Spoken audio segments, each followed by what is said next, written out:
नमस्कार बंधुरा चले एलाम अनेक दिन पर तुम्हादेर सामने किछु घरोया उपकरण दिए एक रेसिपि निये।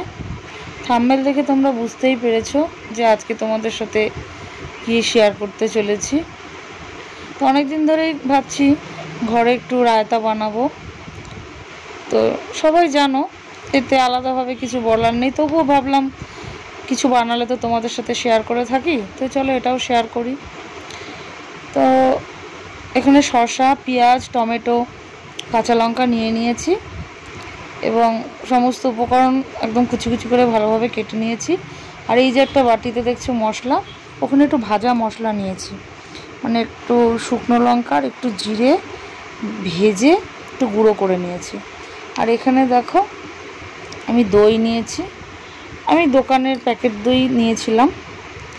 तो সেই 2 প্যাকেট মতো ছোট প্যাকেটে 2 প্যাকেট মতো দই নিয়েছিলাম। তো দইটা একটা বোলের মধ্যে নিয়ে এলাম, তারপরে দইটাকে ভালোভাবে হাতের সাহায্যে ফেটিয়ে নিলাম, একদম স্মুথ হয়ে গেছে। তো এবার এর মধ্যে একে একে পেঁয়াজ দিয়ে দিচ্ছি, এরপরে দিয়ে দেবো শসা কুচি।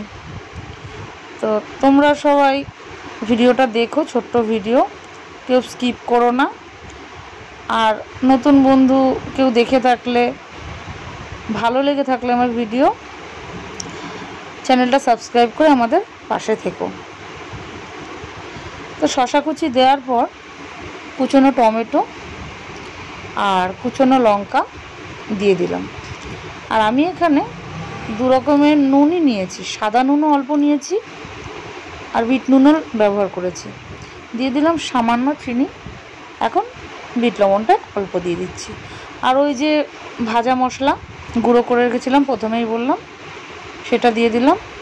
আর এখন দিচ্ছি গোলমরিচগুলো। তো এবার সমস্তটা ভালোভাবে দইয়ের সাথে মিশিয়ে নেওয়া হবে। গরমের মধ্যে একটু ঠান্ডায় ফ্রিজে রেখে খেলে খুব ভালো লাগবে। তো আমি এটা বানিয়ে ফেললাম। তোমাদের কার কার রায়তা পছন্দ জানিও। আমাদের তো খুবই ভালো লাগলো খেয়ে, বেশ। আর ফ্রিজে রেখে খেয়েছিলাম বলে বেশ ঠান্ডা ঠান্ডা। তো সব শেষে ওপর থেকে আবার একটু গোলমরিচগুলো ছড়িয়ে দিলাম, তারপরে পরিবেশন করলাম। তো ভিডিওটা কেমন লাগলো তোমরা সবাই জানিও। সবাই ভালো থেকো, সুস্থ থেকো, টাটা।